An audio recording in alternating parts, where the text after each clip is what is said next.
जी बच्चों, टॉपिक है हमारे पास बैक्टीरियोफेज।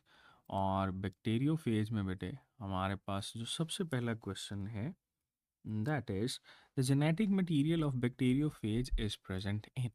किस में होता है जेनेटिक मटेरियल ऑफ बैक्टीरियोफेज? जो है बेटे ये आपको मिलता है ऑप्शन ए हेड रीजन के अंदर। टेल में ये मौजूद नहीं होता। शीथ और टेल फाइबर्स जो हैं ये तो सीधे सीधे बेटे एलिमिनेट हो जाते हैं। तो आंसर लगाएंगे हम लोग ऑप्शन ए।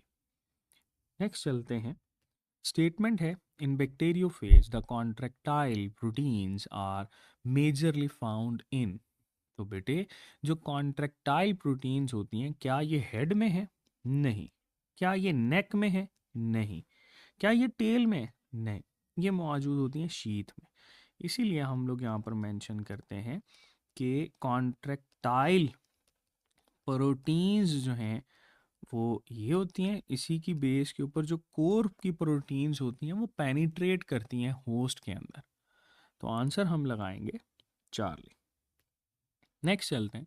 स्टेटमेंट है the structure of bacteriophage that attaches to the receptors on bacterial cells. अच्छा, ऑप्शंस हैं जी, that is head, neck, base plate, tail fibres. Now this is something, अब देखो यहाँ पर स्पाइक मेंशन नहीं है, तो सिंपल वो पूछ रहा है attaches to the receptor site. तो रिसेप्टर साइट के ऊपर अटैचमेंट के लिए अब हम लोग आंसर लगाएंगे टेल फाइबर्स। हाँ, अगर स्पाइक होता तो हमारा आंसर फिर स्पाइक होना था। आगे चलते हैं। स्टेटमेंट है in bacteriophage the lysozymes are stored in. Lysozymes कहाँ स्टोर होते हैं? ऑप्शन ए है हेड रीजन, ऑप्शन बी है शीथ, ऑप्शन सी है बेटे दैट इज बेस प्लेट, और ऑप्शन डी है दैट इज टेल फाइबर्स। तो बैक्टीरियोफेज में लाइसोजाइम्स जो हैं ये हमेशा आपको मिलेंगे बेस प्लेट के ऊपर। इसी को ही बेटे हम लोग एंड प्लेट भी बोलते हैं। यही रिस्पॉन्सिबल होती है उसकी डाइजेशन के लिए। तो आंसर क्या होगा? ऑप्शन सी।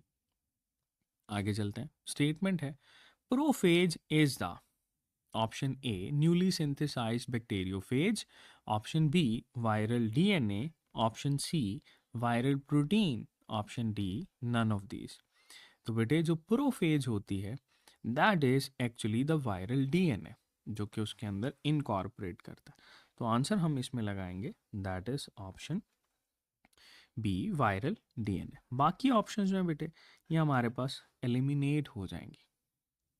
नेक्स्ट स्टेटमेंट है during which life cycle the bacteriophages do not burst the host cell.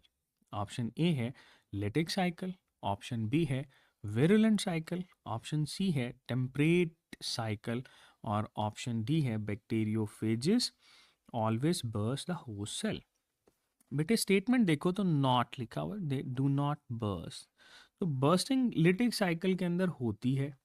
Virulent और लिटिक हम इसी को ही कहते हैं, और हमेशा ये आपके पास बर्स्ट नहीं कर रहे होते। तो आंसर क्या आता है?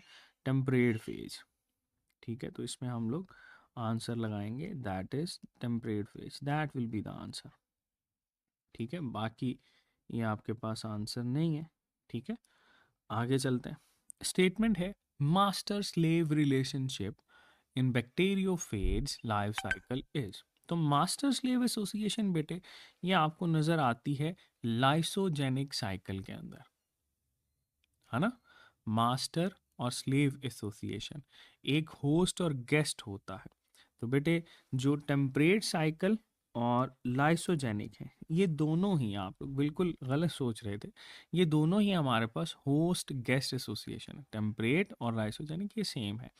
लिटिक साइकिल जो होता है ये मास्टर स्लेव एसोसिएशन है। तो आंसर हम लगाएंगे that is option C lytic cycle. ठीक है जी, आगे चलते हैं। और यहाँ पर हमारे एमसीक्यूज हैं that comes to an and.